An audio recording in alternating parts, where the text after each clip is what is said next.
Well, that ends UK Games Expo for me for another year. Just in my car, just got back to my car, back to start driving home, and I just thought I'd give you a little rundown on what I thought of Index Card RPG. Well, it's still all fresh in my mind. Um, Neil ran a good game. The players at the table, once we got going with the system, we gelled very nicely. It was a good group, and the system allows you to be quite creative and it's flexible. Um, Resolution is extremely quick, and the fact that there is basically, in order to succeed in whatever you want to do, you've got to reach a target number of 10 on a d20, plus or minus your skill modifier. Then as the scenario goes on, that gets ramped up. So by the time we got to the finale, we had to get a 14, which did make things a little bit hairy at times, and that was good. It really added to the sense of urgency and the sense of tension. Also really good was the fact that things did decent amounts of damage and we had low hit points. We felt fragile throughout. There's also the chance for exploding dice and fairly brutal criticals. So all the way through, we knew we were always a couple of bad rolls from disaster. And when it mattered, the dice favoured us because we succeeded. We survived. All five of us got out of it. And Neil, the DM, said he thought that was the tougher of the two scenarios, and he had a TPK the day before with the easier scenario. The interaction between the classes, the powers that the various classes have, are very simple, so easy to resolve, and they're pretty flavourful.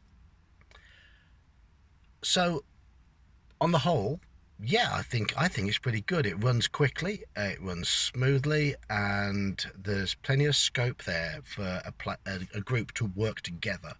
It really does foster that feeling of you're a team. You've got to work as a team because the characters are so fragile, and because there's quite a lot of niche protection in there, and I like that. I think that's very good. Slight downsides. It is a little dependent on your seating order, because you go round the table, and if key people in the battle order are sat sort of the wrong way round, it almost feels like that could be a bit of an issue. I don't particularly like the 0 hit point mechanic.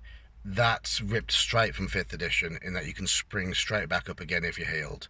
And given that the spells can be cast over and over every round if need be, then you do get that whack-a-mole effect.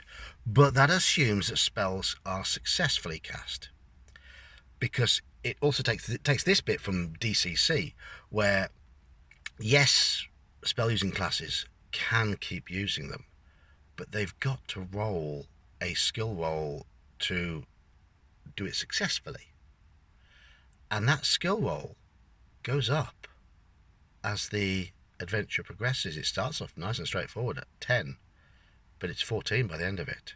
So that means you'll get it, because of the tension, you're getting more spell failures at the most crucial moments.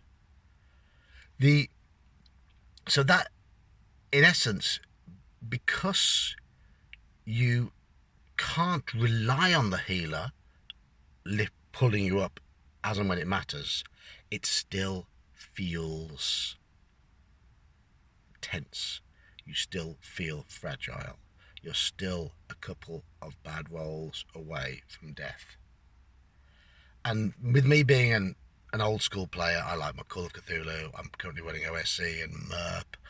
AD&D, basic D&D, that sort of thing. That's something I like. That's having that fragility with the player characters and that constant tension pervading through the entire scenario. That's a good thing. So even though you have got the whack-a-mole up and down effect from 5th edition, it doesn't feel overpowering like it can do with 5th edition. So yeah, all in all, pretty positive. Would I buy it? I don't know yet. Would I run it? I'd give it a chance. Probably. I think it would suit my style of DMing. Would I play it again? Yes, certainly I would. I enjoyed it. So there you go. Anyway, I'm about to start my engine and head off home and jump in the bath for a much needed soak. I've been the Old Geek. See you again.